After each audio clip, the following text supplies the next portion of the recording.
Hadirin disilakan duduk kembali.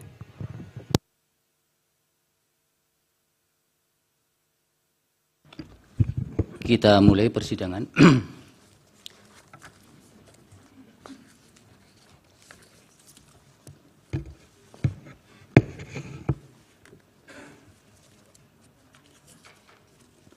Persidangan perkara nomor 1 dan nomor 2, garis miring BHPU titik pres, garis datar 22 Romawi, garis miring 2024 dibuka dan persidangan dinyatakan terbuka untuk umum.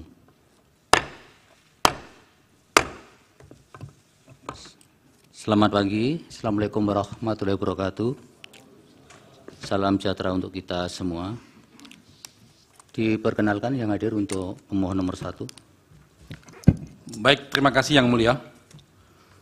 Mohon izin kami memperkenalkan saat ini alhamdulillah hadir langsung pemohon Bapak Anies Rashid Baswedan, SA MBP PhD. Hadir juga Dr. Honoris Causa Dr. Andes Haji Muhaimin Iskandar, MSI. Kapten kami yang membanggakan Marskal Madya Purnawirawan M. Sogi SSMM. Dari kuasa hukum hadir Dr. Herman Kadir SH MHum, Dr. Haji Bambang Wijayanto SH MSc, Dr. Refli Harun SH MH LLM, Sugito SH MH, Zaid Musafi SH MH, Dr. Ahmad Yani SH MH, Ahmad Wakil Kamal SH MH, Zainuddin Baru SH MH, Anang Zubaidi SH MH, Yanca Aswin SH, dan saya sendiri Ari Yusuf Amir. Terima kasih Yang Mulia. Baik, terima kasih Pak Ari. Dari pemohon 2, silakan Pak. Terima kasih Yang Mulia. Kami juga hadir full tim Yang Mulia. Saya ingin mulai memperkenalkan prinsipal yang hadir pada kesempatan ini. Di sebelah kiri saya Haji Ganjar Pranowo SH. Kemudian Profesor Dr. Haji Muhammad Mahfud ya, SH. Dari tim kuasa hukum Yang Mulia hadir Saudara Dr. Magdir Ismail. Kemudian Profesor Dr. Henry Yosodiningrat, SH. Kemudian Dr. T.M. Lutfi Yazid. Kemudian Saudara Ahmad Yulianto Nurmansah, SH. Kemudian Dr. Vincentius Mendrova, SH. Lantas Dr. Muhammad Rashid Ridho. Kemudian Dr. Duke Arif. 9 Ignatius Andi, Sarjana Hukum. 10 Anissa Ismail BA, LLM. 11 Damian Agatha Juvens. 12 Tama Satria Langkun. Dan saya sendiri Todung Mulia Lubis. Terima kasih Yang Mulia. Baik, terima kasih Pak Mulia. Dari termohon silakan. Terima kasih Yang Mulia. Prinsipal langsung hadir Ketua KPU dan beliau akan memperkenalkan anggota KPU lainnya. Majelis yang kami hormati, anggota KPU hadir Saudara Muhammad Afifuddin, Saudara Idam Kholik, Saudara Agus Melas, Saudara BT Epsilon Idrus, Saudara Parsada Harahap, dan saya sendiri Hasyim Asyari. Terima kasih. Kuasa hukum yang hadir Yang Mulia, Muhammad Ruliandi, Imam Munandar, Edo Ermansyah, Wildan Sukoya, dan saya sendiri Hifdil Alim Yang Mulia. Terima kasih. Baik, terima kasih. Dari pihak terkait silakan. Terima kasih Yang Mulia. Dari pihak terkait yang hadir pada kesempatan ini adalah Profesor Dr. Oto Hasibuan di sebelah kanan saya, Dr. Fahri Bahmid di sebelah kanan saya, kemudian Saudara Maulana Bungaran, SHMH, kemudian Profesor Dr. Otto Honoris Kaligis, kemudian Dr. Hotman Paris Hutapea, Dr. Nikolai Aprilindo, Ahmad Maulana SHMH, Dr. Mehbub SHMH CN, Francine Yustasia SHMH, kemudian Munasir Mustaman SHMH, Rifai Kusumanegara SHMH, Dr. Nyana Wangsa SHMH, Rozi Fahmi SHMH, dan terakhir saya sendiri, Yusril Iza Mahendra. Kedua pasangan prinsipal tidak hadir pada kesempatan ini, Yang Mulia. Terima kasih. Baik, terima kasih Pak Yusril. Dari Bawaslu silakan. Terima kasih Yang Mulia. Assalamualaikum warahmatullahi wabarakatuh. Selamat pagi, salam sejahtera. Yang hadir dari Bawaslu, seluruh komisioner, Ibu Loli Suhenti, Bapak Toto Haryono, Pak Puadi, Pak Herwin, kemudian dari staf sekretariat, Pak Labayoni, Agung, Kurniawan, Syaugi, Arif, Ayatullah, Gino, dan Andi. Saya sendiri Rahmat Bagja, Yang Mulia. Baik, terima kasih. Pak Rahmat, terima kasih. Baik, saudara-saudara para pihak, agenda persidangan pada pagi hari ini adalah untuk pengucapan putusan, baik perkara nomor 1 maupun nomor 2. Oleh karena itu kami ingatkan kepada semua, mohon pengucapan putusan dihormati dengan tidak menyampaikan interupsi selama persidangan ini. Kemudian yang kedua, Majelis Hakim hanya akan membacakan atau mengucapkan putusan pada bagian pokok-pokoknya saja. Selebihnya dianggap diucapkan, dan hal yang tidak diucapkan maupun tidak dibacakan dianggap satu kesatuan yang tidak terpisahkan dengan putusan yang diucapkan atau dibacakan ini. Baik, terima kasih. Kami akan langsung membacakan putusan yang nomor 1 terlebih dahulu. Bismillahirrahmanirrahim. Putusan nomor 1 garis miring BHPU garis miring diulang. Nomor 1 garis miring BHPU titik pres garis datar 22 Romawi garis miring 2024. Demi keadilan berdasarkan ketuhanan yang Maha Esa.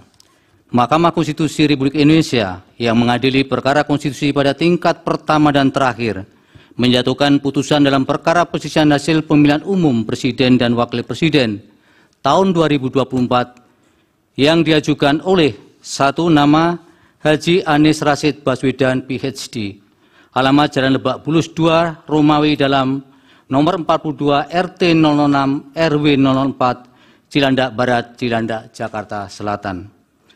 2 nama Dr. Haunis Kausa H.A. Muhaimin Iskandar, alamat Jalan Kemang Raya nomor 129 RT 003 RW 002 Bangka Mampang Perapatan, Jakarta Selatan. Pasangan calon presiden dan wakil presiden dalam pemilihan umum presiden dan wakil presiden tahun 2024 nomor urut 1. Dalam hal ini berdasarkan surat kuasa khusus nomor 13 dan seterusnya 2024 dianggap dibacakan bertanggal 21 Maret 2024 memberi kuasa kepada Dr. Ari Yusuf Amir Esa MH dan kawan-kawan. Kesemuanya adalah advokat yang tergabung pada Tim Hukum Nasional Anies Baswedan dan Muhaimin Iskandar atau Tim Hukum Nasional Amin yang beralamat di Yusuf Holding, beralamat di Mampang Square Tower A, Unit 42, Lantai 4, Jalan Mampang Perapatan nomor 88, Jakarta Selatan, dari daerah khusus Ibu Kota Jakarta, baik bersama-sama atau sendiri-sendiri bertindak untuk dan atas nama pemberi kuasa. Selanjutnya disebut sebagai pemohon. Terhadap 1. Komisi Pemilihan Umum berkedudukan di Jalan Imam Bonjol nomor 29 Menteng, Jakarta Pusat. Dalam hal ini berdasarkan surat kuasa khusus nomor 44 dan seterusnya dianggap dibacakan tahun 2024 bertanggal 26 Maret 2024 memberi kuasa kepada Muhammad Afifuddin STHI MSI dan kawan-kawan yang kesemuanya adalah anggota Komisi Pemilihan Umum dan pegawai pada Komisi Pemilihan Umum Republik Indonesia serta advokat atau konsultan hukum pada kantor hukum Perma Hikon berkedudukan hukum di Jalan Imam Bonjol nomor 29 Menteng, Jakarta Pusat baik sendiri-sendiri maupun bersama-sama bertindak untuk dan atas nama pemberi kuasa. Selanjutnya disebut sebagai termohon. 2. 1. Nama Prabowo Subianto, alamat Kampung Gombong RT 003, RW 009, Desa atau Kelurahan Bojong Kuneng, Kecamatan Babakan, Madang, Kabupaten Bogor, Jawa Barat.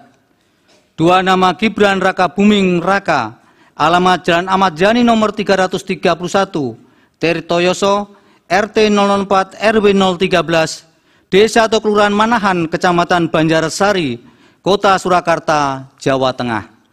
Pasangan calon presiden dan wakil presiden dalam pemilihan umum presiden dan wakil presiden tahun 2024 nomor urut 2. Dalam hal ini berdasarkan surat kuasa khusus bertanggal 25 Maret 2024 memberi kuasa kepada Profesor Dr. Yusril Issa Mahendra SH MSc dan kawan-kawan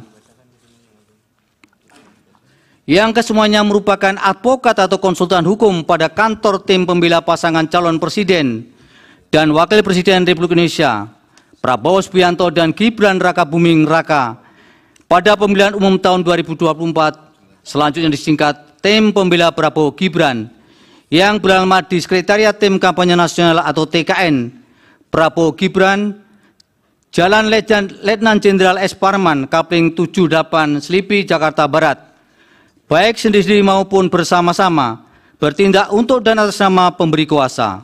Selanjutnya disebut sebagai pihak terkait.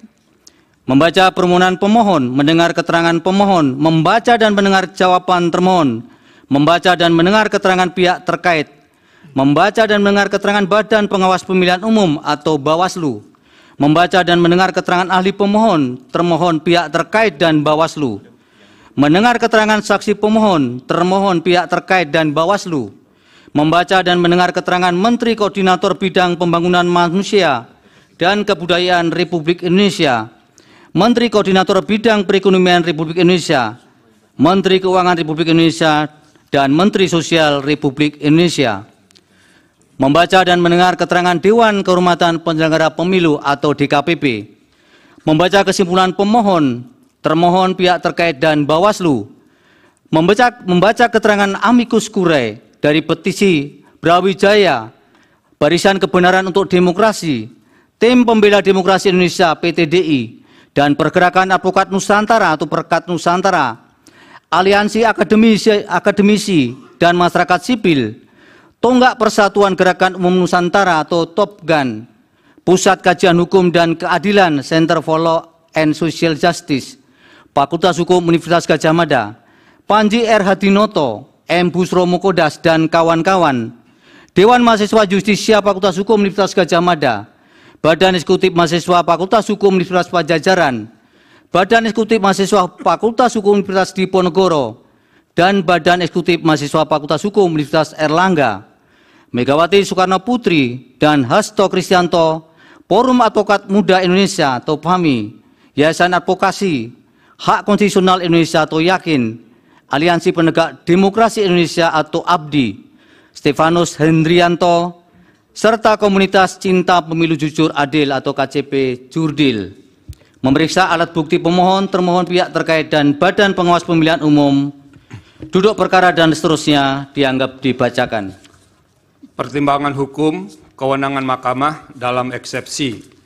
Menimbang bahwa termohon dan pihak terkait mengajukan eksepsi berkenaan dengan kewenangan mahkamah, selanjutnya dianggap diucapkan bahwa terhadap eksepsi termohon dan eksepsi pihak terkait tersebut, mahkamah mempertimbangkan sebagai berikut. Secara konstitusional, norma pasal 22E ayat 6 Undang-Undang Dasar 1945 menyatakan, ketentuan lebih lanjut tentang pemilihan umum diatur dengan undang-undang. Sesuai dengan perintah pasal 22E ayat 6 Undang-Undang Dasar 1945 dimaksud, kontestasi pemilu 2024 diatur dengan Undang-Undang Nomor 7 Tahun 2017 tentang pemilihan umum sebagaimana telah diubah dengan Undang-Undang Nomor 7 Tahun 2023 tentang penetapan peraturan pemerintah pengganti Undang-Undang Nomor 1 Tahun 2022 tentang perubahan atas Undang-Undang Nomor 7 Tahun 2017 tentang pemilihan umum menjadi Undang-Undang Lembaran Negara Indonesia, Lembaran Negara Republik Indonesia tahun 2023 Nomor 54 tambahan Lembaran Negara Republik Indonesia nomor 6832, selanjutnya disebut Undang-Undang Pemilu. Berkenaan dengan persoalan hukum dan sekaligus penegakan hukum pemilu, Undang-Undang Pemilu telah mengelompokkan jenis permasalahan hukum pemilu yang terjadi dalam atau selama proses penyelenggaraan pemilu, mulai dari tahapan pendaftaran peserta pemilu, tahapan pemungutan suara, hingga tahapan penetapan rekapitulasi hasil pemilu menjadi beberapa kategori. Pertama, pelanggaran pemilu yang meliputi pelanggaran kode etik, pelanggaran pemilu, dan pelanggaran administratif pemilu, vide pasal 456 Undang-Undang pasal 456 sampai dengan pasal 465 Undang-Undang Pemilu. Kedua, sengketa proses pemilu yang terbagi atas dua kelompok, yaitu sengketa antar peserta pemilu dan sengketa peserta pemilu dengan penyelenggara pemilu akibat dikeluarkan keputusan KPU Provinsi, dan keputusan KPU Kabupaten Kota, vide pasal 466 Undang Pemilu. Ketiga, tindak pidana pemilu, vide pasal 476 sampai dengan pasal 487 Undang-Undang Pemilu. Keempat, perselisihan hasil pemilu, vide pasal 473 sampai dengan pasal 475 Undang-Undang Pemilu. Sesuai dengan konstruksi normatif dalam Undang-Undang Pemilu sebagaimana telah dikategorikan di atas, penyelesaian permasalahan hukum pemilu di masing-masing kategori diserahkan kepada lembaga yang berbeda. Dalam hal ini pelanggaran ihwal kode etik penyelenggara pemilu, baik yang dilakukan oleh anggota KPU maupun anggota Badan Pengawas Pemilihan Umum atau Bawaslu, diselesaikan oleh Dewan Kehormatan Penyelenggara Pemilu atau DKPP, vide pasal 457 ayat 1 Undang-Undang Pemilu. Sementara itu penyelesaian permasalahan hukum terkait dengan pelanggaran administratif pemilu, termasuk yang terjadi secara terstruktur, sistematis dan masif menjadi kewenangan Bawaslu, vide pasal 461 ayat 1 Undang-Undang Pemilu. Demikian juga dengan sengketa proses pemilu menjadi wewenang Bawaslu, pasal 468 ayat 1 Undang-Undang Pemilu. Adapun sengketa proses pemilu yang berkaitan dengan A, verifikasi partai politik peserta pemilu, B, penetapan daftar calon tetap anggota Dewan Perwakilan Rakyat atau DPR, Dewan Perwakilan Daerah atau DPD, Dewan Perwakilan Rakyat Daerah atau DPRD Provinsi dan DPRD Kabupaten Kota, dan C, penetapan pasangan calon presiden dan wakil presiden berada dalam kewenangan Bawaslu. Berkaitan dengan kewenangan tersebut, bila mana tidak menerima putusan Bawaslu, kontestan pemilu dapat mengajukan sengketa proses pemilu ke Pengadilan Tata Usaha Negara atau PTUN, vide pasal 470 Undang-Undang Pemilu. Selanjutnya terkait dengan penyelesaian tindak pidana pemilu menjadi kewenangan Bawaslu, Kepolisian, dan Kejaksaan Agung yang tergabung dalam Sentra Penegakan Hukum Terpadu atau Gakumdu, vide pasal 486 Undang-Undang Pemilu. Terakhir, penyelesaian perselisihan antara KPU dengan peserta pemilu mengenai penetapan perolehan suara hasil pemilu anggota DPR, DPD, dan DPRD secara nasional, dan penetapan perolehan suara hasil pemilu presiden dan wakil presiden menjadi kewenangan Mahkamah Konstitusi, vide pasal 474 dan pasal 475 Undang-Undang Pemilu. Kewenangan konstitusional Mahkamah Konstitusi untuk menyelesaikan perselisihan hasil pemilu pada tingkat pertama dan terakhir yang putusannya bersifat final diatur dalam pasal 24C ayat 1 Undang-Undang Dasar 1945. Selain itu, kewenangan Mahkamah Konstitusi juga diatur dalam Undang-Undang Pemilu sebagaimana disebutkan di atas dan juga berdasarkan pasal 10 ayat 1 huruf D Undang-Undang Nomor 24 Tahun 2003 tentang Mahkamah Konstitusi sebagaimana telah diubah terakhir dengan Undang-Undang Nomor 7 Tahun 2020 tentang perubahan ketiga atas Undang-Undang Nomor 24 Tahun 2003 tentang Mahkamah Konstitusi. Lembaran Negara Republik Indonesia tahun 2020 nomor 216, tambahan Lembaran Negara Republik Indonesia nomor 6554, selanjutnya disebut Undang-Undang MK. Dan pasal 29 ayat 1 huruf D Undang-Undang nomor 48 tahun 2009 tentang kekuasaan kehakiman, lembaran negara dan seterusnya dianggap dibacakan. Artinya, semua pengaturan tersebut merupakan delegasi dari norma konstitusi in casu pasal 24C ayat 1 Undang-Undang Dasar 1945. Dari ketiga undang-undang di atas, Undang-Undang MK dan Undang-Undang Kekuasaan Kehakiman menggunakan frasa memutus perselisihan tentang hasil pemilihan umum sebagaimana frasa yang termaktub dalam pasal 24C ayat 1 Undang-Undang Dasar 1945. Sementara itu, Undang-Undang Pemilu inkasu dalam pemilu presiden dan wakil presiden menggunakan frasa hasil penghitungan suara yang memengaruhi penentuan terpilihnya pasangan calon. Terlepas dari adanya perbedaan tersebut, menurut Mahkamah, kewenangan untuk menyelesaikan perselisihan hasil pemilu presiden dan wakil presiden tidak dapat dilepaskan dari kewajiban konstitusional Mahkamah Konstitusi sebagai peradilan konstitusi yang harus memastikan penyelenggaraan pemilu tidak melanggar azas-azas pemilu yang bersifat langsung, umum, bebas, rahasia, jujur, adil, dan berkala sebagaimana ditentukan dalam pasal 22E ayat 1 Undang-Undang Dasar 1945. Artinya, secara konstitusional, Undang-Undang Dasar 1945 mengandung semangat yang menghendaki penyelenggaraan pemilu yang berkeadilan, demokratis, dan berintegritas. Bahwa salah satu kunci untuk mewujudkan penyelenggaraan pemilu yang berkeadilan, demokratis, dan berintegritas tersebut adalah penegakan hukum pemilu dalam rangka mengukuhkan legitimasi hasil pemilu. Untuk itu, apabila diletakkan dalam konteks kewenangan Mahkamah Konstitusi sebagaimana diatur dalam pasal 24C ayat 1 Undang-Undang Dasar 1945, frasa memutus perselisihan tentang hasil pemilihan umum dimaksud harus dimaknai sebagai upaya mewujudkan pemilu yang berkeadilan, demokratis, dan berintegritas. Artinya, sekalipun Undang-Undang Pemilu telah mendesain begitu rupa penyelesaian masalah pemilu pada masing-masing kategori dan diserahkan kepada lembaga-lembaga yang berbeda, bukan berarti Mahkamah tidak berwenang untuk menilai masalah hukum pemilu yang terkait dengan tahapan pemilu berkenaan dengan penetapan suara sah hasil pemilu. Salah satu dasar untuk membuka kemungkinan tersebut adalah penyelesaian yang dilakukan lembaga-lembaga sebagaimana diuraikan di atas masih mungkin menyisakan ketidaktuntasan, terutama masalah yang potensial mengancam terwujudnya pemilu yang berkeadilan, demokratis, dan berintegritas. Di antara penyebab kerap terjadinya masalah dimaksud adalah singkat atau terbatasnya waktu penyelesaian masalah hukum di masing-masing tahapan, termasuk terbatasnya wewenang lembaga yang diberi kewenangan untuk menyelesaikan masalah-masalah hukum pemilu. Dalam masalah hukum pemilu dalam hal masalah hukum pemilu belum tuntas atau bahkan tidak terselesaikan sama sekali, hal demikian dapat menimbulkan persoalan yang berkaitan dengan memengaruhi hasil pemilu. Padahal idealnya dalam batas penalaran yang wajar, setelah seluruh rangkaian pemilu usai, siapapun yang menjadi pemenang pemilu akan melaksanakan kepemimpinan dengan legitimasi kuat.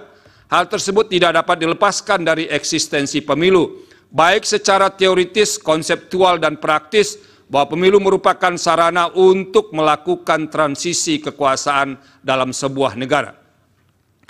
Oleh karena itu, manakala terdapat indikasi bahwa pemenuhan azas dan prinsip-prinsip pemilu tidak terjadi pada tahapan pemilu sebelum penetapan hasil, apapun alasannya, hal tersebut menjadi kewajiban bagi Mahkamah Konstitusi sebagai peradilan konstitusi untuk pada tingkat pertama dan terakhir yang putusannya bersifat final mengadili keberatan atas hasil rekapitulasi penghitungan suara pemilu. Dengan demikian, Mahkamah tidak memiliki alasan untuk menghindar menghadiri, dengan demikian, Mahkamah tidak memiliki alasan untuk menghindar mengadili masalah hukum pemilu yang berkaitan dengan tahapan pemilu berkenaan dengan penetapan suara sah hasil pemilu. Sepanjang hal demikian memang terkait dan berpengaruh terhadap hasil perolehan suara peserta pemilu. Bahwa paradigma sebagaimana diuraikan di atas telah menjadi pendirian Mahkamah sejak menangani perselisihan hasil pemilu presiden dan wakil presiden 2004 hingga pemilu presiden dan wakil presiden 2019.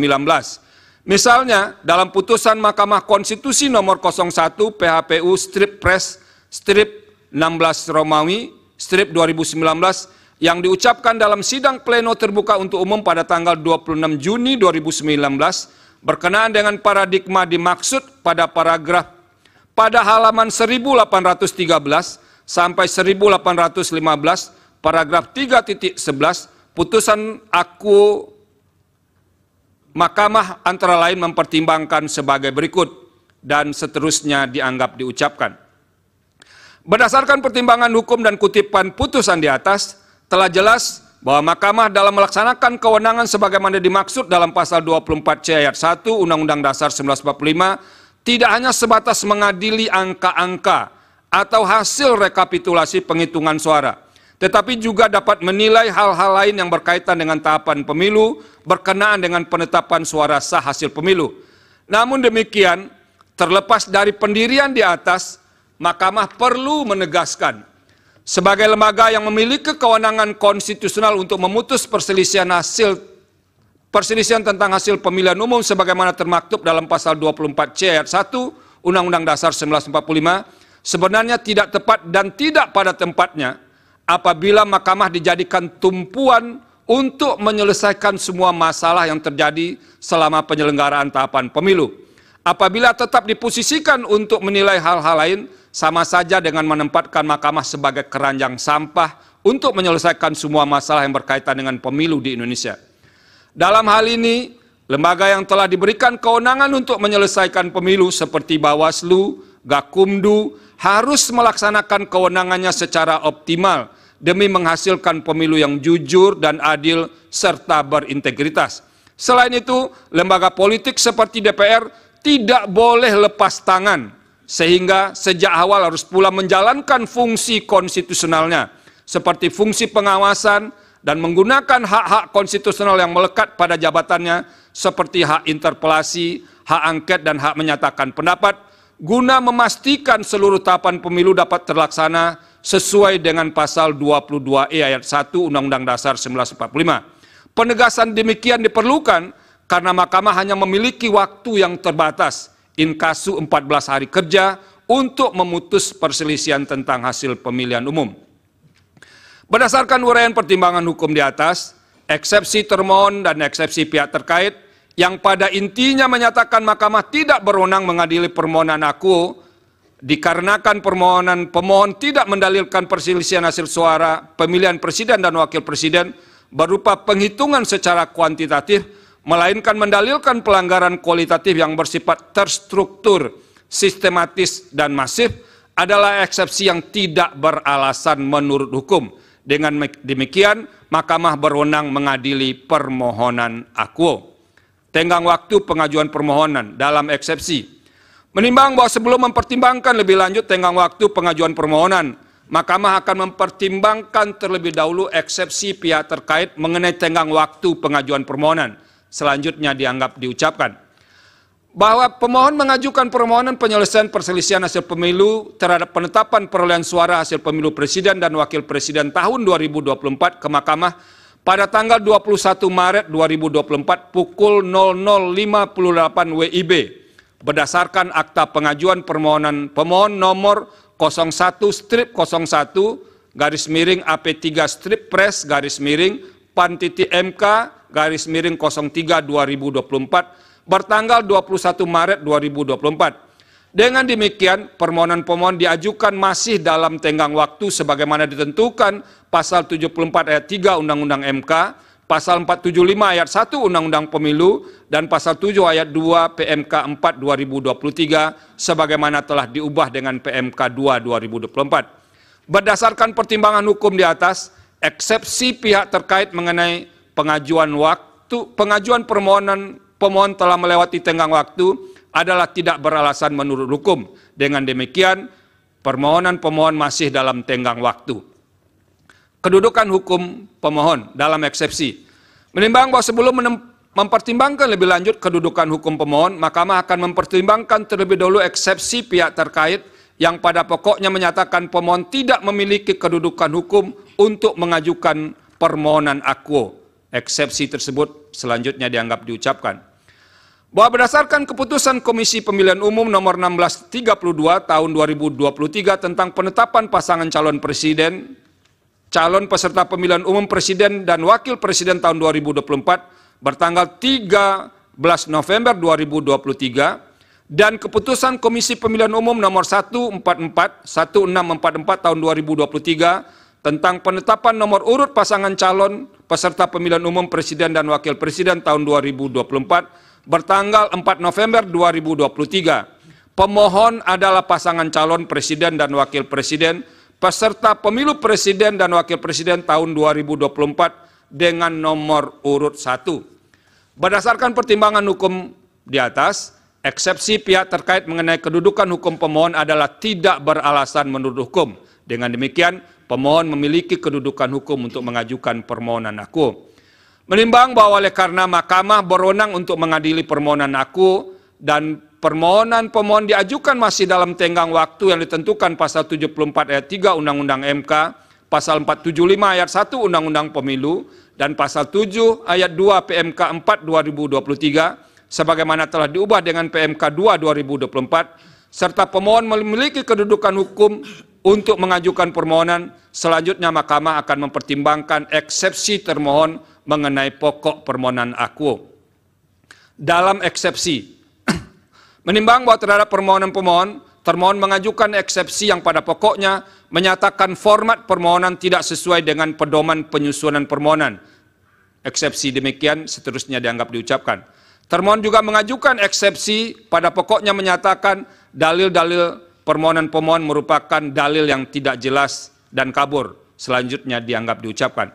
Menimbang bahwa terhadap eksepsi termohon mengenai permohonan tidak sesuai dengan pedoman penyusunan permohonan yang diatur dalam PMK 4 2023, sebagaimana telah diubah dengan PMK 2 2024, dan permohonan pemohon tidak jelas atau kabur, setelah dicermati secara saksama, menurut Mahkamah, eksepsi tersebut secara substansial telah berkaitan dengan pokok permohonan, sehingga eksepsi yang demikian merupakan keberatan yang tidak terkait dengan persoalan-persoalan syarat formil dan oleh karenanya harus dinyatakan tidak beralasan menurut hukum. Menimbang, maaf diulangi, dinyatakan tidak beralasan menurut hukum.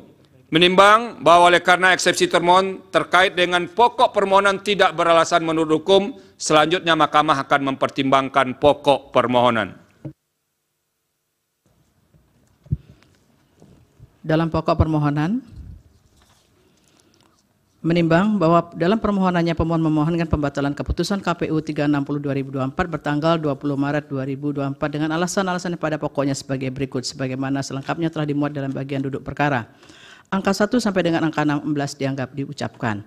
Berdasarkan dalil permohonan, pemohon dalam petitum permohonannya memohon kepada Mahkamah untuk menjatuhkan putusannya pada pokoknya membatalkan keputusan KPU 360/2024 sepanjang diktum ke-1, kemudian memerintahkan termohon KPU untuk melakukan pemungutan suara ulang pemilu presiden dan wakil presiden tahun 2024 tanpa mengikut sertakan pasangan calon presiden wakil presiden nomor urut 2, atau membatalkan keputusan KPU 360/2024 sepanjang diktum ke-1, kemudian memerintahkan termohon KPU untuk melakukan pemungutan suara ulang pemilu presiden dan wakil presiden tahun 2024 dengan diikuti oleh calon presiden nomor urut 2 atas nama H. Prabowo Subianto dengan terlebih dahulu mengganti calon wakil presiden.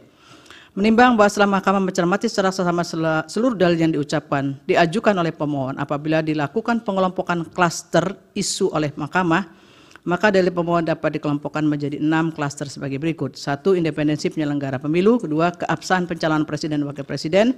3. Bantuan sosial. 4. Mobilisasi atau netralitas pejabat aparatur negara. 5. Prosedur penyelenggaraan pemilu.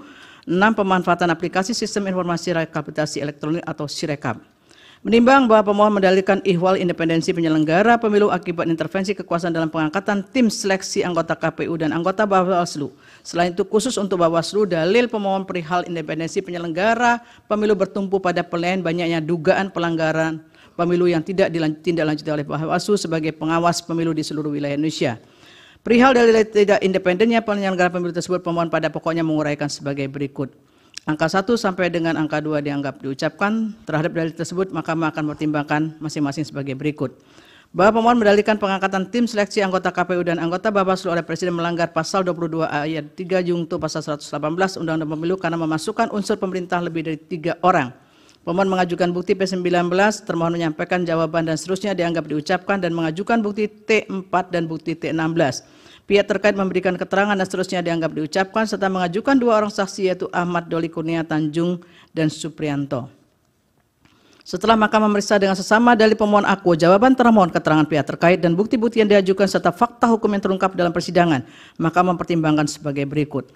Bahwa penyelenggaraan pemilu secara langsung oleh rakyat merupakan sarana untuk mewujudkan kedaulatan rakyat guna menghasilkan pemerintahan yang demokratis berdasarkan Pancasila dan Undang-Undang Dasar 1945.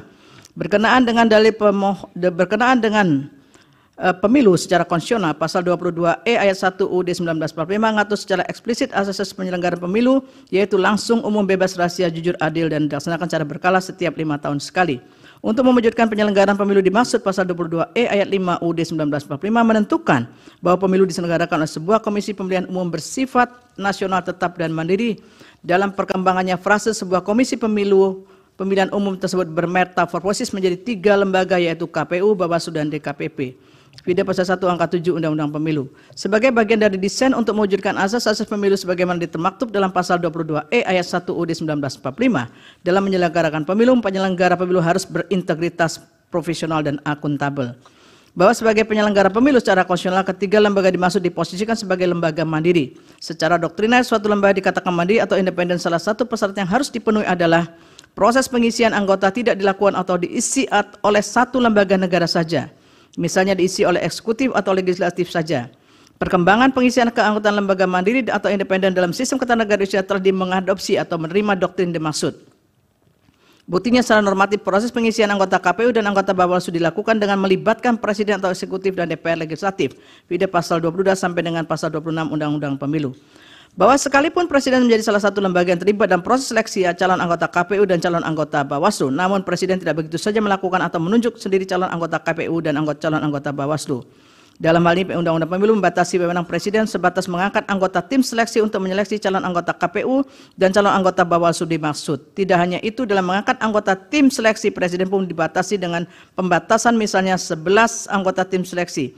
Hanya 3 orang yang berasal dari unsur pemerintah. Sementara itu 4 orang yang berasal dari unsur akademisi dan 4 orang lainnya atau dari unsur masyarakat. Bahkan nama-nama calon yang akan diajukan presiden ke DPR hanya sebatas nama-nama yang dihasilkan oleh tim seleksi. Artinya wewenang presiden dapat dikatakan terbatas dalam proses pengisian calon anggota KPU dan calon anggota Bawaslu. Begitu pula dengan DPR, sekalipun merupakan salah satu lembaga yang terlibat dalam proses seleksi, DPR hanya dapat menyeleksi dengan cara melaksanakan uji kelayakan dan kepatutan fit and proper test. Dari nama-nama calon yang diajukan oleh presiden berasal dari hasil tim seleksi. Dalam kaitan dengan proses fit and proper test tersebut harus dilakukan secara profesional, transparan, dan dihindari kemungkinan adanya hal-hal yang bersifat transaksional yang dapat mengancam independensi penyelenggara pemilu. Bahwa berkaitan dengan dalil pemohon mengenai independensi atau kemandirian penyelenggara pemilu yang didalilkan oleh pemohon tidak independen atau tidak mandiri dengan mendasarkan kepada argumentasi terdapat 4 orang anggota tim seleksi berdasar dari unsur pemerintah, bukan 3 orang sebagaimana yang dinyatakan dalam pasal 22 ayat 1 huruf A yungto pasal 118 Undang-Undang Pemilu. Berkenaan hal tersebut, setelah Mahkamah memeriksa dengan seksama bukti-bukti yang diajukan dan fakta hukum yang terungkap dalam persidangan, Kepres 120P tahun 2021 tidak mencantumkan unsur dari 11 anggota tim seleksi dimaksud. Setelah membaca nama-nama anggota tim seleksi yang tercantum dalam Kepres 120P tahun 2021, Mahkamah tidak dapat menilai bahwa jumlah yang berasal dari unsur pemerintah lebih dari 3 orang. Terlebih tidak terdapat bukti yang meyakinkan bagi Mahkamah bahwa nama-nama yang didalilkan oleh pemohon benar-benar merupakan unsur pemerintah atau sebaliknya lebih pada pertimbangan nama-nama tersebut dipilih karena kapasitas yang mereka miliki untuk menjadi tim seleksi calon anggota KPU dan calon anggota Bawaslu. Termasuk dalam ini Pungki Indarti yang menjabat sebagai salah seorang anggota Kompolnas. Apabila ditelusuri lebih jauh hasil proses seleksi calon anggota Kompolnas, Pungki Indarti dipilih menjadi anggota Kompolnas merupakan wakil dari unsur tokoh masyarakat. Terlepas dari hal tersebut, ketika pengumuman tim seleksi calon anggota KPU dan calon anggota Bawaslu, Mahkamah tidak menemukan fakta adanya keberatan dari DPR berkenaan dengan komposisi anggota tim seleksi dimaksud. Padahal sebagian dari fraksi DPR yang merupakan kepanjangan tangan partai politik pendukung pemohon yang sepertinya dapat mengajukan keberatan sejak awal. Andaipun benar terdapat unsur pemerintah melebihi 3 orang, kuat non, sulit bagi Mahkamah menemukan korelasi antara jumlah tersebut dengan independensi anggota KPU atau anggota Bawaslu dalam menjalankan tugasnya menyelenggarakan pemilu. Terlebih sulit pula bagi Mahkamah untuk menemukan korelasi jumlah unsur tim seleksi tersebut dengan perolehan suara pasangan calon presiden dan wakil presiden pemilu 2024. bahwa berdasarkan uraian pertimbangan hukum di atas, dalil pemohon ihwal pengangkatan tim seleksi anggota KPU dan anggota Bawaslu oleh Presiden melanggar pasal 22 ayat 3 Undang-Undang Pemilu karena memasukkan unsur pemerintah lebih dari 3 orang adalah tidak beralasan menurut hukum. Bahwa selanjutnya ihwal dalil pemohon berkenaan dengan Bawaslu tidak menindaklanjuti dugaan pelanggaran pemilu yang dilakukan pasangan calon nomor urut 2 dengan alasan kurang bukti material tanpa disertai keterangan atau informasi bukti apa yang dimaksud dalil pemohon tersebut. Selain itu, beberapa laporan terhadap dugaan pelanggaran dilakukan pasangan calon nomor urut 2 tidak ditindaklanjuti oleh Bawaslu dan Bawaslu tidak memberitahukan kekurang lengkapan dari laporan yang diajukan. Pemohon mengajukan bukti P20, bukti P22 sampai dengan bukti P30. Pihak terkait memberikan keterangan dan seterusnya dianggap diucapkan dan mengajukan bukti PT 13A dan seterusnya tertulis hingga bukti PT 16A. Bawaslu menyampaikan keterangan dan seterusnya dianggap diucapkan dan bukti PK 9 dan seterusnya dianggap diucapkan serta Ali Muhammad Al-Hamid. Setelah Mahkamah memeriksa dengan sesama dalil pemohon, keterangan pihak terkait dan bukti-bukti yang diajukan, keterangan Bawaslu beserta bukti-bukti dan ahli yang diajukan dan fakta hukum yang terungkap dalam persidangan, maka mempertimbangkan sebagai berikut. Bahwa terhadap laporan-laporan yang didalilkan pemohon berdasarkan keterangan Bawaslu dan fakta hukum yang terungkap dalam persidangan terdapat keterangan dan dokumen bukti mengenai tindak lanjut Bawaslu. Pada pokoknya Bawaslu telah menunjukkan dalam bukti-buktinya bahwa setiap laporan yang disebutkan pemohon dalam dalilnya telah ditanggapi, baik dengan adanya pemberitahuan tidak diregistrasi karena tidak memenuhi syarat formil atau syarat material ataupun tidak memenuhi unsur pelanggaran pemilu. Lebih lanjut merujuk fakta hukum yang terungkap dalam persidangan terhadap laporan dugaan pelanggaran pemilu dengan nomor 009 dan seterusnya 2023 tanggal 22 November 2023 dengan peristiwa yang dilaporkan pada pokoknya adanya dugaan pelanggaran administratif pemilu berkenaan dengan penetapan keputusan KPU nomor 1632 2023 tentang penetapan pasangan calon peserta pemilihan umum presiden dan wakil presiden tahun 2024. Tanggal 14 November 2023 yang lemah secara formil karena didasarkan pada peraturan KPU nomor 23 tahun 2023 video bukti PK22.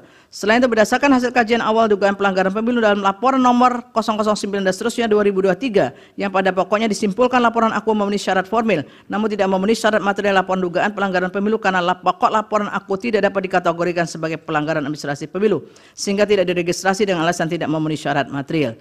Bahwa selanjutnya Bawaslu menyampaikan surat nomor 900 dan seterusnya 2003 perihal pemberitahuan status laporan pada tanggal 23 November 2003. Begitu pula dengan laporan dugaan pelanggaran pemilu nomor 010 2023 pada tanggal 21 November 2023. Peristiwa yang dilaporkan pada pokoknya dugaan pelanggaran pemilu atas ditetapkannya keputusan KPU 1632 2023 dengan alasan KPU telah menerima pendaftaran bakal pasangan calon presiden dan wakil presiden yang tidak sesuai dengan PKPU 19 2023. Yang salah satunya mengatur persyaratan usia calon presiden dan calon wakil presiden yang berusia paling rendah 40 tahun. Video bukti PK 10 dan PK 23. Laporan-laporan dimaksud telah ditindaklanjut dengan penanganan pelanggaran serta pembahasan oleh Bawaslu. Dengan demikian, menurut Mahkamah Bawaslu beserta jajaran telah melakukan tindak lanjut terhadap laporan-laporan yang didalilkan pemohon. Bahwa selanjutnya berkenaan dengan keterpenuhan syarat formil dan material ataupun kelayakan laporan untuk diregistrasi serta ditindaklanjuti merupakan kewenangan Bawaslu sebagaimana diatur oleh Undang-Undang Jurnalistik. Oleh karena itu, Mahkamah perlu menegaskan dalam rangka perbaikan ke depan agar pengawasan Bawaslu memberi manfaat lebih untuk mewujudkan pemilu yang jujur, adil, dan berintegritas. Maka perlu dilakukan perubahan mendasar pengaturan tentang pengawasan pemilu, termasuk tata cara penindakannya jika terjadi pelanggaran pada setiap tahapan pemilu. Sehingga Bawaslu harus masuk ke dalam substansi laporan atau temuan untuk membuktikan ada tidaknya secara substansial telah terjadi pelanggaran pemilu, termasuk dalam hal ini pemilihan kepala daerah. Artinya bila mana perubahan dimaksud tidak dilakukan, hal demikian akan mengancam terwujudnya pemilu yang jujur, adil, dan berintegritas. Dengan adanya ancaman seperti itu dapat menyebabkan Bawaslu kehilangan eksistensinya sebagai lembaga pengawas pemilu untuk mewujudkan pemilu yang jujur, adil, dan berintegritas. Bahwa berdasarkan pertimbangan di atas dari pemohon mengenai Bawaslu tidak melanjutkan dugaan pelanggaran pemilu yang dilakukan pasangan calon nomor urut 2 dengan alasan kurang bukti material adalah tidak beralasan menurut hukum. Menimbang bahwa pemohon mendalilkan berkenaan dengan keabsahan pencalonan presiden dan wakil presiden yang dikaitkan dengan adanya intervensi kekuasaan dalam proses pencalonan pasangan calon nomor urut 2 yang apabila dirumuskan oleh Mahkamah sebagai berikut. Termohon sengaja menerima pencalonan pasangan calon nomor 2 dan seterusnya dianggap diucapkan. Serta mengajukan bukti P9, bukti P10 dan seterusnya dianggap diucapkan serta ahli Bambang Eka Widodo dan Ridwan serta 2 saksi yaitu Arif Patrawijaya dan Mirza Zulkarnain. Termohon menyampaikan jawaban dan seterusnya dianggap diucapkan serta mengajukan bukti T1 sampai dengan bukti T3, bukti T5, bukti T6, bukti T8 sampai dengan bukti T16. Pihak terkait memberikan keterangan yang pada pokoknya dan seterusnya dianggap diucapkan serta bukti PT1 sampai dengan bukti PT3. Bawaslu menyampaikan keterangan pada pokoknya dan seterusnya dianggap diucapkan serta mengajukan bukti PK9 dan seterusnya dianggap diucapkan. DKPP juga telah menyampaikan keterangan yang pada pokoknya dan seterusnya dianggap diucapkan. Bahwa setelah Mahkamah memeriksa dengan sesama dalil pemohon, jawaban termohon, keterangan pihak terkait, bukti-bukti dan saksi dan ahli keterangan Bawaslu beserta bukti-bukti yang diajukan dan keterangan DKPP serta fakta hukum yang terungkap dalam persidangan telah ternyata kedua dalil sebagaimana diuraikan pada paragraf 311 di atas, meskipun ditujukan kepada subjek yang berbeda, yaitu berkenaan dengan dugaan intervensi Presiden terhadap perubahan syarat pasangan calon dan dugaan ketidaknetralan termohon dalam menerapkan putusan KPU nomor 90/2023 tanpa mengubah PKPU 19/2023 di atas, Mahkamah menilai dalil tersebut saling berkelindan satu sama lain karena pada pokoknya mempersoalkan keabsahan penetapan pihak terkait sebagai pasangan calon nomor urut 2. Oleh karena itu, Mahkamah akan mempertimbangkan dalil tersebut secara bersama-sama dalam satu rangkaian pertimbangan hukum yang tidak dapat dipisahkan sebagai berikut. Bahwa berdasarkan ketentuan pasal 24C ayat 1 Undang-Undang 945, junto penjelasan pasal 10 ayat 1 huruf A dan pasal 47 Undang-Undang MK, pada pokoknya menyatakan putusan MK bersifat final, yaitu putusan Mahkamah Konstitusi langsung memperoleh kekuatan hukum tetap sejak diucapkan dan tidak ada upaya hukum yang dapat ditempuh. Sifat final dalam putusan MK mencakup pula kekuatan hukum mengikat. Dalam konteks putusan MK nomor 90 yang amar putusannya pada pokoknya memutuskan bahwa ketentuan pasal 169 huruf Q Undang-Undang Pemilu bertentangan dengan UUD 1945 secara bersyarat sehingga termohon berkewajiban melaksanakan putusan MK 90/2023. Bahwa untuk menindaklanjuti putusan 90/2023, aku termohon pada hari berikutnya yaitu tanggal 17 Oktober 2023 telah mengirimkan surat nomor 145/2023 kepada pimpinan partai politik peserta pemilu 2024 mengenai tindak lanjut putusan MK 90/2023 tertanggal pada hari yang sama. Hal ini dibuktikan melalui bukti T8 yang setelah dicermati isi pada bukti tersebut pada pokoknya adalah sebagai berikut, dianggap diucapkan. Berkenaan dengan hal tersebut perlu Mahkamah tegaskan bahwa berdasarkan hukum acara setelah Mahkamah mengucapkan putusan perkara konstitusi wajib mengirim salinan putusan kepada para pihak dalam perkara tersebut. Dalam hal ini salinan putusan MK nomor 90/2003 yang telah memberikan penafsiran konstitusional terhadap syarat pada pasal 169 huruf Q Undang-Undang Pemilu selain disampaikan kepada pemohon perkara aku juga disampaikan kepada DPR, DPD, Presiden dan Mahkamah Agung sebagai pihak yang dianggap bertanggung jawab dalam menerapkan putusan MK atau menerapkan penafsiran atas perubahan norma apapun sebagai implikasi dari putusan MK. Hal ini sesuai dengan pasal 59 ayat 1 Undang-Undang MK yang menyatakan dan seterusnya dianggap diucapkan. Bahwa ketentuan tersebut kemudian diperluas dalam pasal 80 ayat 1 PMK 2/2021 yang menyatakan dan seterusnya dianggap diucapkan. Bahwa dalam hal ini tidak ada perintah agar salinan putusan Mahkamah disampaikan segera kepada partai politik peserta pemilu atau partai politik yang berpotensi dapat mengajukan bakal pasangan calon dalam pemilu presiden dan wakil presiden tahun 2024. Sementara itu putusan MK 90/2023 diucapkan pada waktu tahapan pendaftaran bakal pasangan calon presiden dan wakil presiden. Dan termohon selaku penyelenggara pemilu sejatinya merupakan pihak yang bertanggung jawab dalam menerapkan persyaratan dan tata cara pendaftaran pasangan calon sebagaimana diatur dalam undang-undang termasuk syarat yang telah ditafsirkan oleh Mahkamah. Oleh karena itu, atas dasar fakta hukum tersebut apabila dikaitkan dengan tindakan termohon mengirim surat nomor 1145, diulangi, nomor 1145/2023 kepada pimpinan partai politik peserta pemilu 2024 menunjukkan adanya inisiatif dari termohon untuk memberitahukan segera perubahan penafsiran salah satu syarat untuk menjadi pasangan calon dan dalam pemilu presiden dan wakil presiden tahun 2024 kepada setiap pihak yang dianggap berpotensi menjadi stakeholders dalam penerapan norma tersebut. In kasu pihak-pihak yang akan mengusulkan pasangan calon presiden atau wakil presiden dalam pemilu presiden dan wakil presiden tahun 2024. Surat tersebut ditujukan kepada pimpinan partai politik peserta pemilu tahun 2024 sehingga menurut penilaian wajar seluruh partai politik tersebut dapat mengajukan calon dan persyaratan yang sama. Oleh karena itu Mahkamah dapat memahami tindakan termohon dalam membuat dan menyerahkan surat aku sebagai salah satu tindakan segera menerapkan putusan MK 90/2023. Bahwa selanjutnya pada tanggal yang sama yaitu tanggal 17 Oktober 2023 termohon mengeluarkan keputusan KPU nomor 1378 tahun 2003 tentang pedoman teknis pendaftaran verifikasi dan penetapan pasangan calon presiden dan wakil presiden dalam pemilihan umum tahun 2024. Dalam konsideran menimbang keputusan aku menyatakan sebagai berikut dianggap diucapkan. Bahwa dalam konsideran menimbang tersebut menunjukkan termohon telah menerbitkan Keputusan KPU 1378/2023 sebagai pedoman teknis yang akan digunakan oleh bakal pasangan calon dalam menerapkan maksud pasal 66 PKPU 19/2023, di mana PKPU tersebut belum dilakukan perubahan karena proses perubahannya wajib berkonsultasi dengan DPR. Sedangkan pada saat itu DPR sedang dalam masa reses. Selain itu, termohon secara tegas menyatakan dalam konsideran menimbang mengenai adanya penafsiran baru sebagaimana telah diputus oleh Mahkamah dalam putusan Mahkamah Konstitusi nomor 90/2003. Oleh karena itu, termohon dalam melaksanakan tahapan pendaftaran verifikasi dan penetapan calon telah mempedomeni pedoman PKPU 19/2003 dengan penerapan yang telah sesuai dengan putusan MK 90/2023.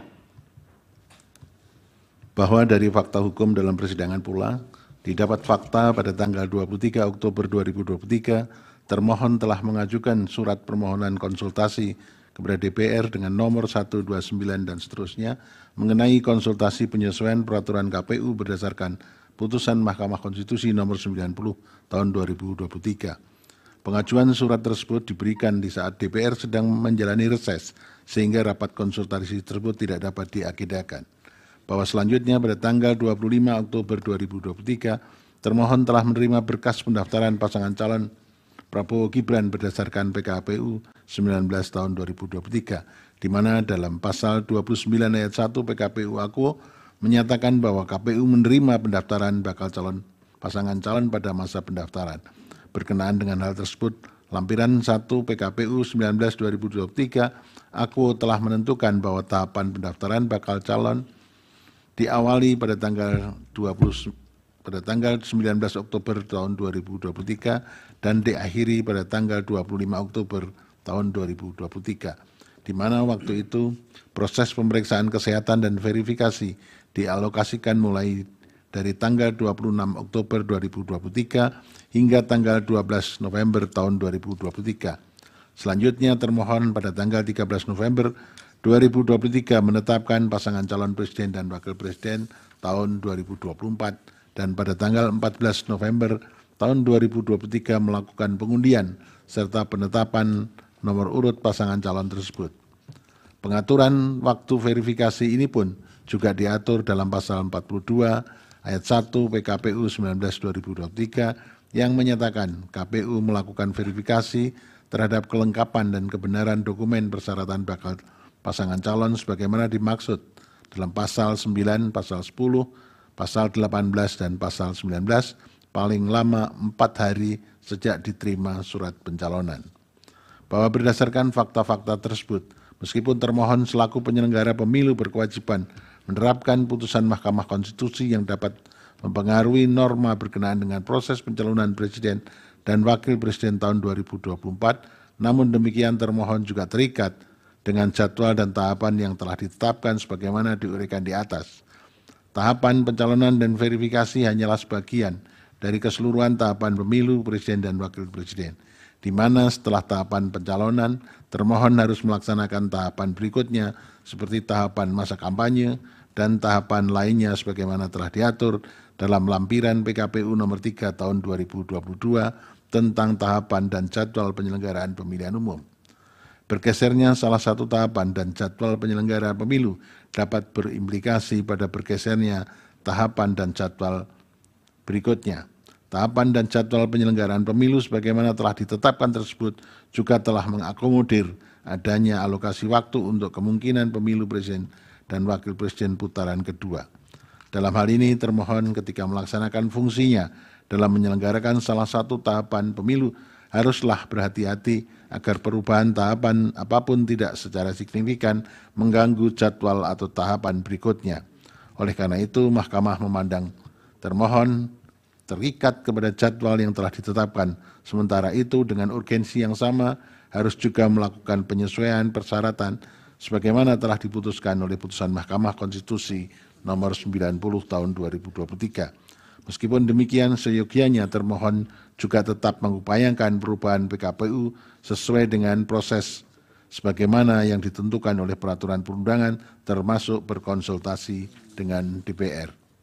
Bahwa berkenaan dengan hal tersebut, pada tanggal 31 Oktober tahun 2023 termohon telah melakukan konsultasi dengan DPR dan pemerintah terkait usulan rancangan perubahan PKPU nomor 19 tahun 2023. Hal ini terdapat dalam isi surat KPU nomor 4.338 dan seterusnya tahun 2023 bertanggal 1 November tahun 2023 perihal permohonan harmonisasi rancangan peraturan KPU tentang perubahan atas peraturan Komisi Pemilihan Umum nomor 19 tahun 2023 tentang pencalonan peserta pemilihan umum presiden dan wakil presiden, yang di dalamnya antara lain mengatakan bahwa termohon telah melaksanakan konsultasi dengan DPR dan pemerintah melalui rapat dengar pendapat atau RDP pada hari Selasa 31 Oktober tahun 2023. Adapun RDP tersebut telah menghasilkan kesimpulan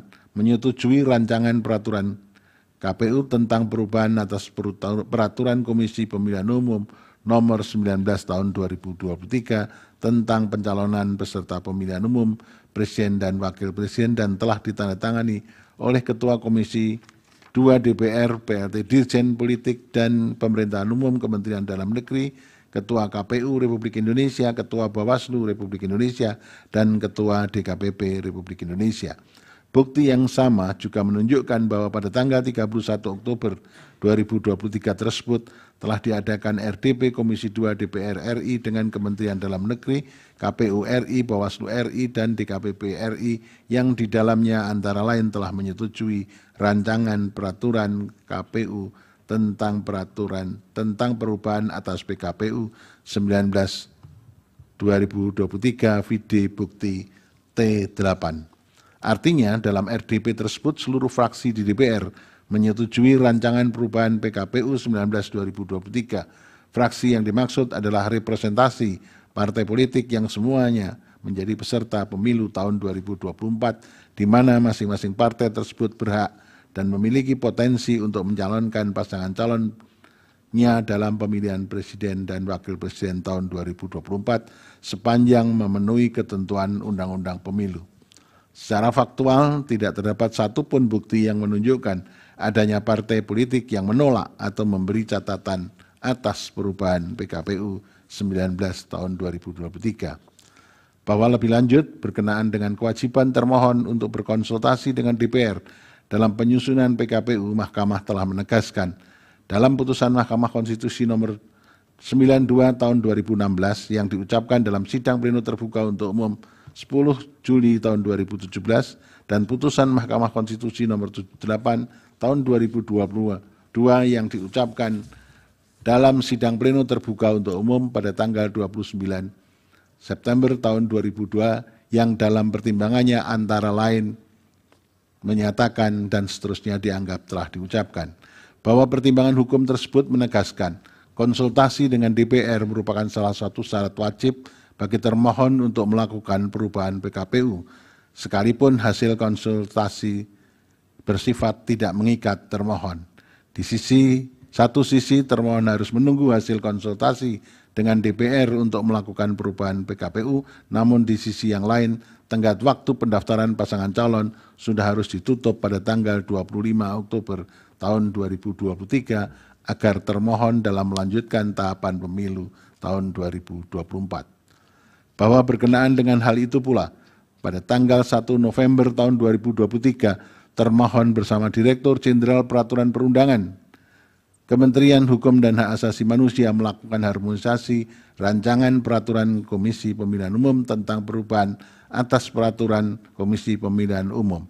Hal ini didasarkan atas permintaan termohon yang dibuktikan melalui bukti T8 berupa surat KPU nomor 4338 dan seterusnya tahun 2023 bertanggal 1 November tahun 2023 perihal permohonan harmonisasi rancangan peraturan KPU tentang perubahan atas peraturan Komisi Pemilihan Umum nomor 19 tahun 2023 tentang pencalonan peserta pemilihan umum presiden dan wakil presiden. Pengajuan permohonan harmonisasi tersebut juga telah diajukan sebelumnya, yaitu melalui surat KPU nomor 4216 tahun 2023 bertanggal 24 Oktober tahun 2023 yang ditanggapi oleh Kementerian Hukum dan Asasi Manusia yang pada pokoknya meminta KPU untuk melaksanakan konsultasi dengan DPR terlebih dahulu. bahwa kemudian pada tanggal 3 November 2023 diterbitkan Peraturan Komisi Pemilihan Umum Nomor 23 Tahun 2023 tentang perubahan atas Peraturan Komisi Pemilihan Umum Nomor 19 Tahun 2023 tentang pencalonan peserta pemilihan umum Presiden dan Wakil Presiden dalam PKPU AKO sebagaimana telah disetujui dalam rapat konsultasi dengan DPR, persyaratan pasangan calon sebagaimana telah ditafsirkan oleh putusan Mahkamah Konstitusi nomor 90/PUU tahun 2023 telah diakomodir, yaitu pada perubahan pasal 13 ayat 1 huruf Q yang menyatakan dan seterusnya dianggap telah diucapkan. Bahwa dengan demikian, secara substansi, syarat untuk menjadi calon presiden dan calon wakil presiden sebagaimana diatur dalam PKPU nomor 23 tahun 2023 telah sesuai dengan putusan Mahkamah Konstitusi nomor 90 tahun 2023. Bahwa pada tanggal 5 Februari tahun 2024, DKPP menerbitkan putusan nomor 135 tahun 2023, nomor 136 tahun 2023, nomor 137 tahun 2023, dan nomor 141 tahun 2023. Putusan tersebut menyatakan bahwa tindakan KPU yang mendahulukan tindakan administrasi merupakan pelanggaran kode etik karena tidak sesuai dengan tata kelola administrasi tahapan pemilu dan bertentangan dengan ketentuan Peraturan Komisi Pemilihan Umum dan Undang-Undang Pemilu. Sebagai konsekuensinya, telah terjadi pelanggaran etik yang berujung pada penjatuhan sanksi berupa peringatan keras dan sanksi peringatan keras terakhir terhadap komisioner KPU oleh DKPP. Namun demikian, tanpa Mahkamah bermaksud menilai putusan yang telah dikeluarkan oleh DKPP terhadap putusan DKPP tersebut merupakan kewenangan DKPP untuk memeriksa mengenai dugaan pelanggaran etik yang dilakukan oleh tidak dapat serta-merta dapat dijadikan alasan bagi Mahkamah untuk membatalkan hasil verifikasi dan penetapan pasangan calon yang telah ditetapkan oleh termohon. DKPP hanya mempersoalkan tindakan KPU yang tidak segera menyusun rancangan perubahan PKPU 19 tahun 2023 sebagai tindak lanjut putusan Mahkamah Konstitusi nomor 90 tahun 2023, bukan mempersoalkan atau membatalkan pencalonan pasangan calon presiden dan wakil presiden nomor urut 2. Adapun mengenai penilaian mengenai sah atau tidaknya proses penetapan tersebut dan tindakan termohon dalam melaksanakan verifikasi pasangan calon telah dinilai Mahkamah dalam pertimbangan-pertimbangan hukum di atas. Terlebih setelah pasangan calon presiden dan wakil presiden tahun 2024 tidak ada satupun pasangan calon yang mengajukan keberatan penetapan pasangan calon nomor urut 2, termasuk juga dalam hal ini pemohon. Bahwa selanjutnya berkenaan dengan anggapan adanya intervensi Presiden terhadap perubahan syarat pasangan calon sebagaimana diputuskan dalam putusan Mahkamah nomor 90 tahun 2023, menurut Mahkamah, latar belakang dan keberlakuan putusan AKO telah ditegaskan berkali-kali oleh Mahkamah, diantaranya dalam putusan Mahkamah nomor 4141 PUU 2023, putusan Mahkamah nomor 145 tahun 2023, serta putusan Mahkamah nomor 150 tahun 2023. Oleh karena itu, menurut Mahkamah, persoalan mengenai penafsiran syarat pasangan calon sebagaimana yang telah diputuskan oleh Mahkamah merupakan ranah pengujian norma dan hal tersebut telah dilakukan oleh Mahkamah melalui putusan pengujian undang-undang sehingga tidak ada persoalan mengenai keberlakuan syarat tersebut. Sebagaimana telah dipertimbangkan di atas, sejak putusan Mahkamah Konstitusi nomor 90 tahun 2023, syarat yang diberlakukan oleh pasal 169 ayat 1 huruf Q Undang-Undang Pemilu adalah sebagaimana yang telah dinyatakan oleh Mahkamah dalam almar putusan AKO. Berkenaan dengan dalil pemohon AKO, menurut Mahkamah adanya putusan MK nomor 2 tahun 2023 yang menyatakan adanya pelanggaran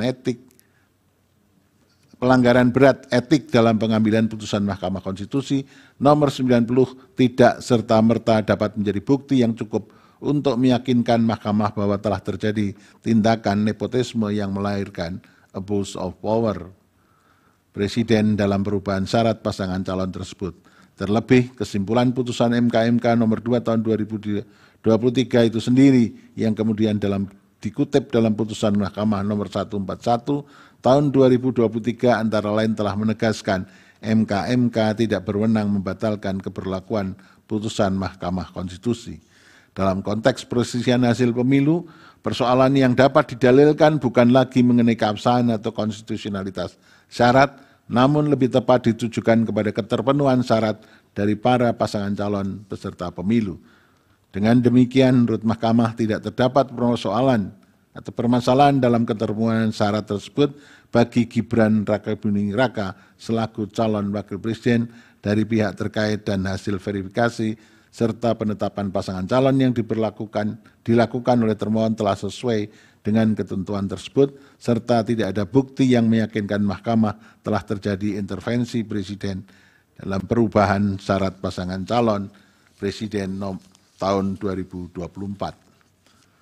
Bahwa dalil pemohon berikutnya adalah berkenaan dengan dugaan adanya pelanggaran oleh termohon karena menerima dan memverifikasi berkas pendaftaran Gibran Rakabuming Raka sebagai bakal calon presiden tanpa terlebih dahulu merevisi PKPU 19/2023. Sebagaimana telah diuraikan di atas, tindakan termohon yang dianggap pemohon langsung menerapkan putusan nomor 90 tanpa mengubah PKPU 19/2023 adalah tidak melanggar hukum karena apabila termohon tidak langsung melaksanakan putusan Mahkamah nomor 90/2023 justru akan mengganggu tahapan pelaksanaan pemilu dan berpotensi menciptakan pelanggaran hak konstitusional warga negara untuk menjadi calon presiden dan calon wakil presiden. Dari fakta hukum yang terungkap di persidangan, tindakan termohon dalam melakukan verifikasi persyaratan pasangan calon pada tanggal 28 Oktober 2023 dengan mengeluarkan berita acara verifikasi dokumen persyaratan bakal pasangan calon presiden dan wakil presiden model BA verifikasi PPWP KPU telah menjadikan putusan Mahkamah Konstitusi sebagai dasar hukum yang menjadi acuan dalam menyatakan keterpenuhan syarat bakal calon presiden dan wakil presiden. Hal ini dapat terlihat pada tabel lampiran verifikasi dokumen persyaratan bakal calon presiden dan wakil presiden terdapat kolom pemeriksaan C, verifikasi persyaratan calon dengan indikator berumur 40 tahun terhitung sejak penetapan pasangan calon berdasarkan tanggal lahir yang tertera pada KTP-L dan atau akta kelahiran atau pernah sedang menduduki jabatan yang dipilih melalui pemilu termasuk kepala daerah, pemilihan kepala daerah yang merupakan isi pasal 169 huruf Q Undang-Undang Pemilu sebagaimana telah dimaknai oleh putusan Mahkamah Konstitusi nomor 90 tahun 2023. Termohon telah secara jujur menyampaikan kepada seluruh partai politik peserta pemilu tentang adanya perubahan keadaan hukum baru sebagai akibat putusan Mahkamah Konstitusi nomor 90 tahun 2023 dan telah secara adil pula menerapkan persyaratan yang sama kepada seluruh bakal pasangan calon. Oleh karena itu, Mahkamah menilai tindakan termohon dalam menerapkan putusan Mahkamah Konstitusi nomor 90 tahun 2023 merupakan upaya termohon dalam menerapkan dan mempertahankan prinsip jujur dan adil dalam Pilpres tahun 2024.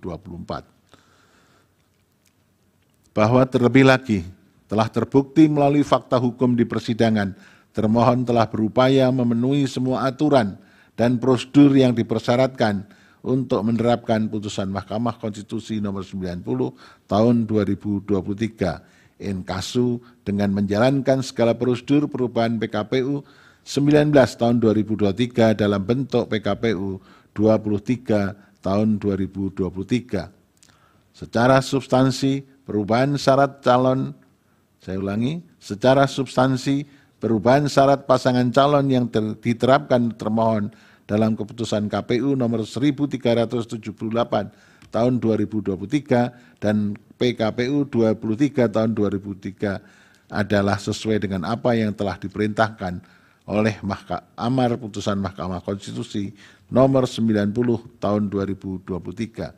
Syarat ini diberlakukan kepada seluruh bakal pasangan calon presiden tahun 2024 sehingga tidak terbukti adanya dugaan keterpihakan termohon terhadap pihak terkait dalam proses penetapan pasangan calon presiden tahun 2024. Bahwa berdasarkan pertimbangan hukum di atas, dalil pemohon yang menyatakan terjadi intervensi presiden dalam perubahan syarat pasangan calon dan dalil pemohon mengenai dugaan adanya ketidaknetralan termohon dalam verifikasi dan penetapan pasangan calon yang menguntungkan pasangan calon nomor urut 2 sehingga dijadikan dasar bagi pemohon untuk memohon agar Mahkamah membatalkan atau mendiskualifikasi pihak terkait sebagai peserta pemilihan umum presiden dan wakil presiden tahun 2024 adalah tidak beralasan menurut hukum.